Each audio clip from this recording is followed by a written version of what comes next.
Dans une époque où l'iniquité régnait sur de nombreuses villes, Dieu choisit un prophète, Jonas, pour accomplir une mission particulière.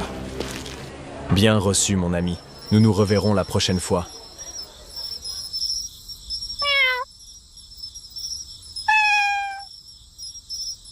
Dieu, dans sa grande sagesse et son désir de réconciliation, donna à Jonas un appel divin. Jonas, Jonas, lève-toi et va à Ninive. Prêche contre cette ville, car sa méchanceté est parvenue jusqu'à moi. Jonas, pris au dépourvu par un tel ordre, se sentait réticent et craintif. Il savait que Ninive était une ville ennemie de son peuple et qu'il risquait de s'attirer la colère de ses habitants. Comment puis-je aller prêcher à ces gens?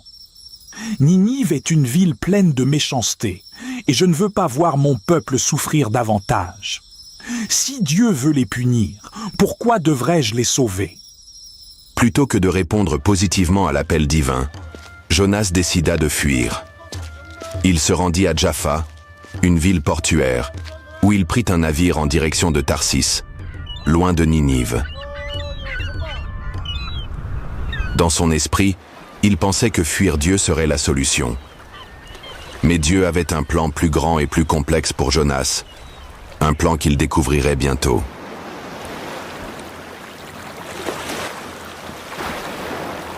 Alors que le bateau voguait paisiblement au début, une force divine se manifesta soudainement.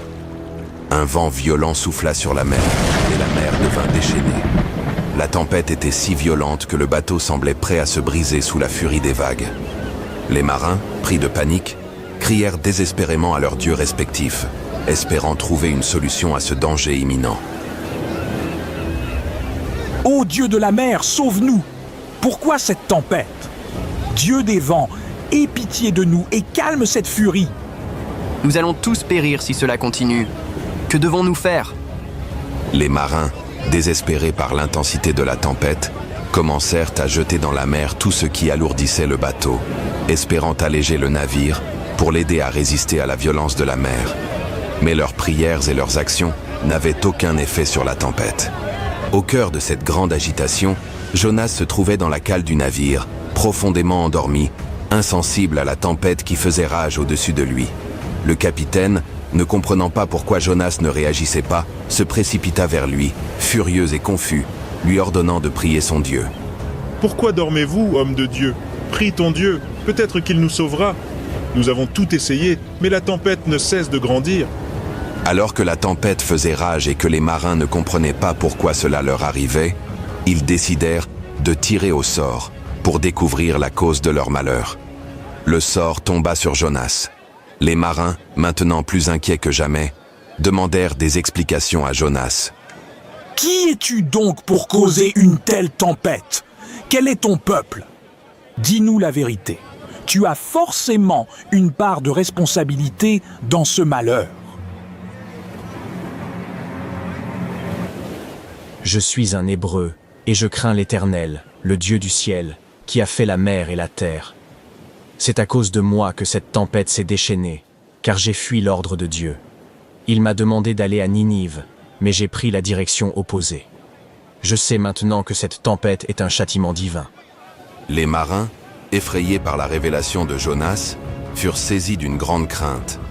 Ils comprenèrent maintenant que cette tempête n'était pas un simple accident naturel, mais un acte divin en réponse à la désobéissance de Jonas. Pourquoi as-tu fait cela? Pourquoi nous as-tu plongés dans ce danger? Que devons-nous faire pour que la mer calme sa fureur? Il n'y a qu'une seule chose à faire. Jetez-moi à la mer, et la tempête se calmera. C'est moi qui suis responsable de ce malheur, et je dois en assumer les conséquences. Les marins, bien qu'inquiets, ne savaient plus quoi faire d'autre. Ils n'étaient pas prêts à jeter Jonas à la mer, car ils craignaient que cela n'attire encore plus la colère de Dieu. Mais après avoir prié et imploré le pardon de Dieu, ils prirent la décision difficile de se conformer à la demande de Jonas. Ô Dieu d'Israël, ne permets pas que nous soyons coupables du sang innocent de cet homme. Nous devons obéir, même si cela nous brise le cœur. Avec une dernière prière sincère, les marins jetèrent Jonas dans l'eau tumultueuse.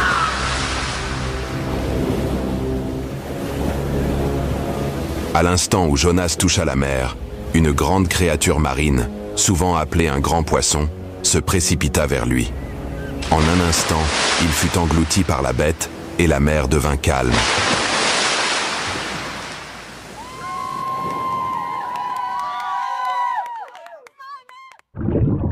Jonas, plongé dans les ténèbres du ventre du poisson, se retrouva dans une situation inimaginable. C'était un lieu de solitude et de réflexion. 3 jours et 3 nuits passèrent, et durant ce temps, Jonas fut seul avec ses pensées et ses prières. Il se rendit compte que sa fuite n'avait été qu'un obstacle à la volonté de Dieu, mais aussi qu'il pouvait encore retourner vers lui.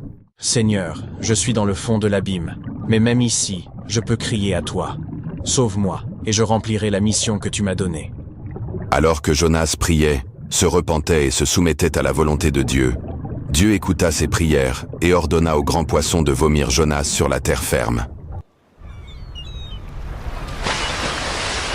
Ainsi, Jonas fut délivré de sa captivité, prêt à obéir enfin à l'appel de Dieu. Seigneur, je te remercie de m'avoir donné une seconde chance. Ma vie est entre tes mains, et je vais obéir cette fois-ci. Je remplirai la mission que tu m'as confiée.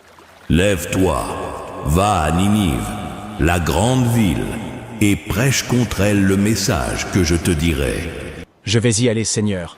Je ne fuirai plus, mais je prêcherai ce que tu m'ordonnes. Avec la ferme intention d'accomplir sa mission, Jonas se mit en route pour Ninive. Il savait que cette ville, grande et pécheresse, avait besoin d'entendre le message de repentance que Dieu lui avait confié. Arrêtez de vous battre, voyons. Reviens ici, sale petit voleur.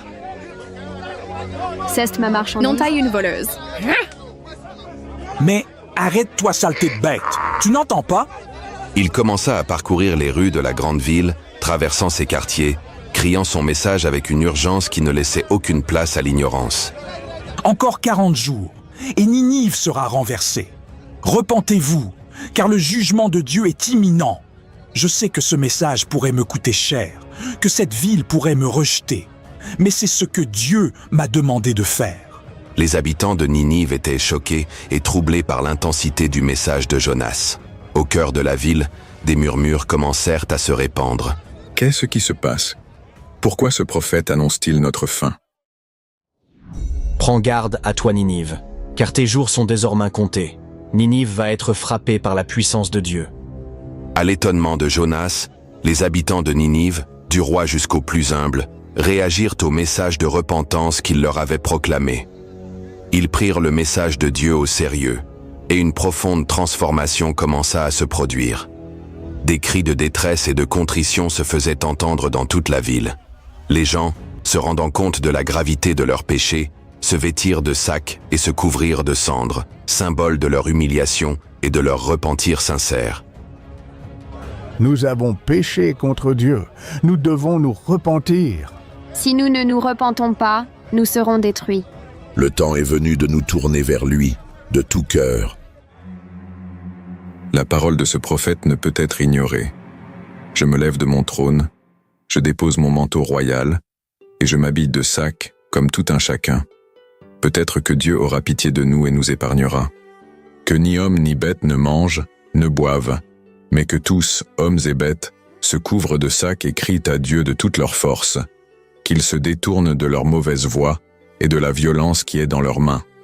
Ainsi, le roi et ses sujets se mirent tous dans un état de contrition extrême, demandant à Dieu de les pardonner. Voyant leur humilité, Dieu, dans sa bonté, décida de faire miséricorde à Ninive et de ne pas exécuter la destruction qu'il avait initialement prévue. Pourquoi, Seigneur? Pourquoi as-tu choisi d'épargner cette ville si pleine de péchés? Ils ne méritent non pas ta miséricorde. Pourtant, je vois ta bonté envers eux. C'est exactement ce que je redoutais. Je savais que tu étais un Dieu plein de compassion et de bonté et que tu renoncerais à détruire cette ville. C'est pourquoi j'ai fui à Tarsis. Tu es trop miséricordieux, trop bon pour détruire ceux qui ne le méritent pas.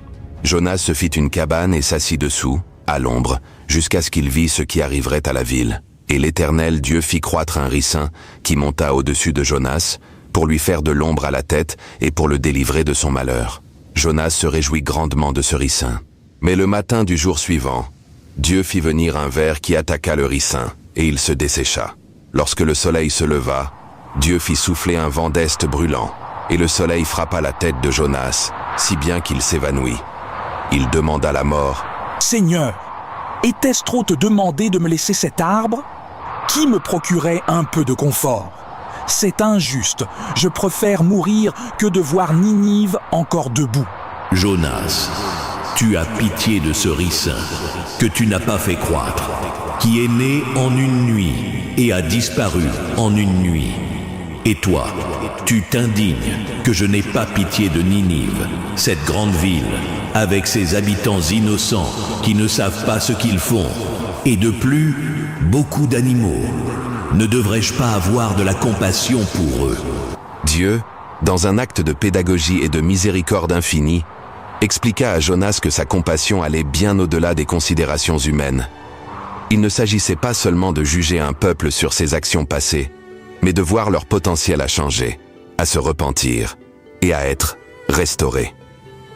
L'histoire de Jonas du début à la fin est une leçon poignante sur la repentance, l'obéissance et la miséricorde divine. Jonas, dans sa fuite initiale, représente la résistance humaine à la volonté de Dieu. Sa colère et son incompréhension face à la miséricorde divine envers Ninive révèlent les faiblesses et les jugements humains limités. Pourtant, tout au long de son parcours, Jonas apprend que la véritable force de Dieu réside dans sa miséricorde infinie, qui s'étend à tous, même à ceux que nous jugeons indignes de pardon. Dieu, dans son amour infini, nous appelle à agir avec miséricorde, à obéir à sa volonté et à partager le message de repentance et de réconciliation, non seulement avec ceux que nous aimons, mais aussi avec ceux que nous pouvons considérer comme étant dans l'erreur. L'histoire de Jonas nous rappelle que la miséricorde divine dépasse de loin les limites humaines et que chacun a la possibilité de changer sous l'influence de l'amour de Dieu. Merci d'avoir suivi la vidéo jusqu'ici. Si vous avez regardé jusqu'à la fin, écrivez en commentaire « Miséricorde ». Nous vous remercions aussi pour votre soutien à cette chaîne et nous vous demandons de nous aider à atteindre plus de personnes dans le monde en partageant la vidéo. N'oubliez pas d'aimer la vidéo, de vous abonner et on se dit à la prochaine fois pour une nouvelle vidéo. Que Dieu vous bénisse.